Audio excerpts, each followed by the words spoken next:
Ready? Start.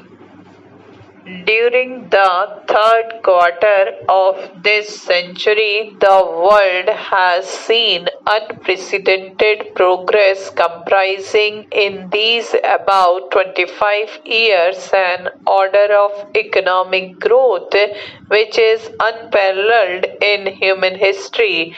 And yet, around the close of this quarter century, more specifically over the last 8 months or so, the world has also been engulfed by numerous problems. There is even danger that the present international economic system, which has been the sheet anchor of the orderly development of the post-Second War world economy, may collapse.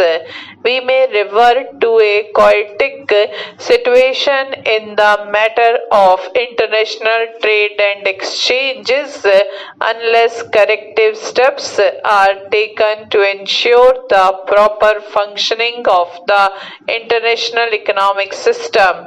It is therefore most timely that international financial experts from both developed and underdeveloped countries, from countries with a persistent balance of payment surplus as well as with chronic balance of payment problems, from countries on the threshold of development and from those struggling to break out of the vicious circle of poverty, low savings and low investment and consequent low income, have gathered here today to discuss the problems of the world economy in this crucial period of human history.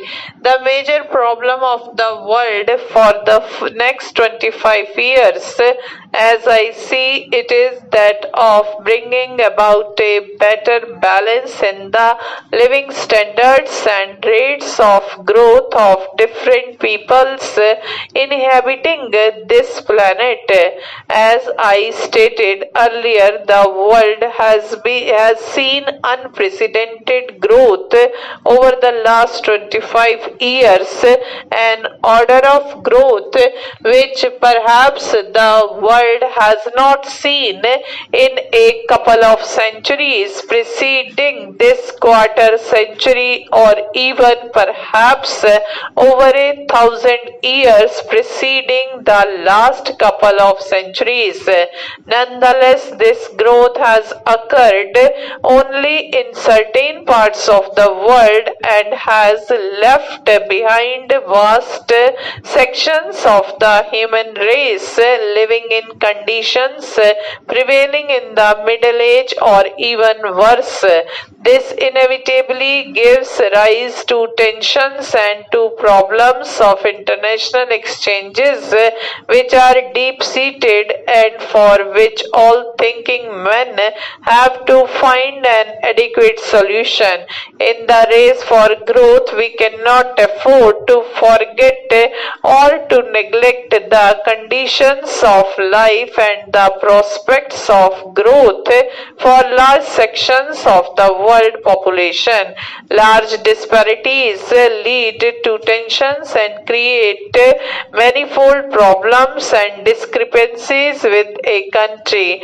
With improved communications, the same is likely to hold true for the Committee of Nations. The basic problem that faces the world today, in my view, is one of orderly growth of all nations. The 1960s were declared by the United Nations as the first development decade, and a fair amount of growth was achieved by many developing countries during those 10 years.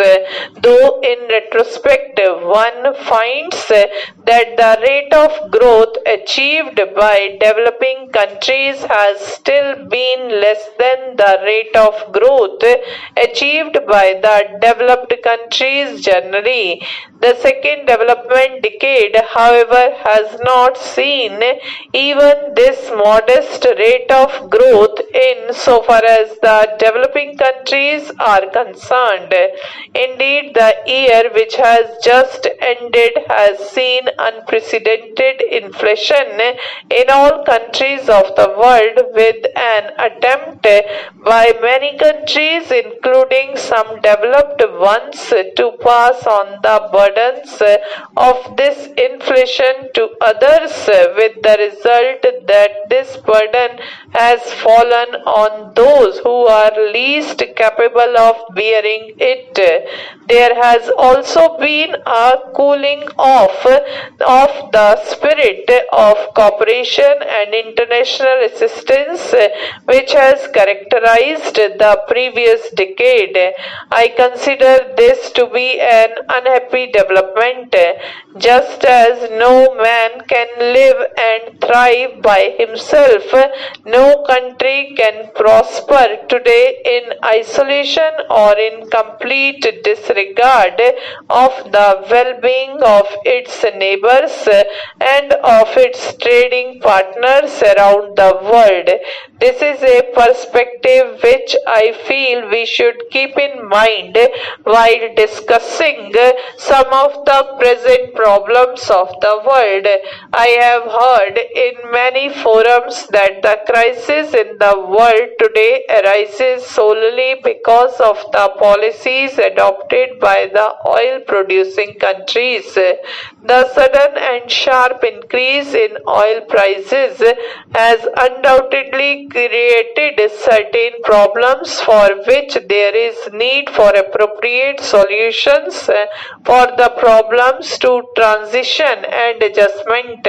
But we seem to forget that oil is a wasting resource, that for decades the price of oil has no relationship to the real cost of this primary source of energy in terms of the cost of its alternatives, and that the trade and aid policies of the developed countries have also been onerous for many developing countries, the more so because of the long history of such policies.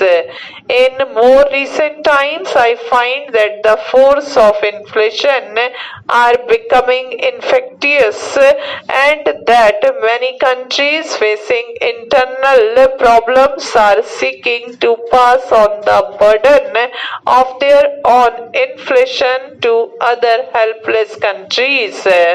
This is, to my mind, is a short-sighted policy which contributes to the sense of international insecurity and which could lead to a return to the distressing conditions of the interwar years. We should not encourage this bad policy. Stop.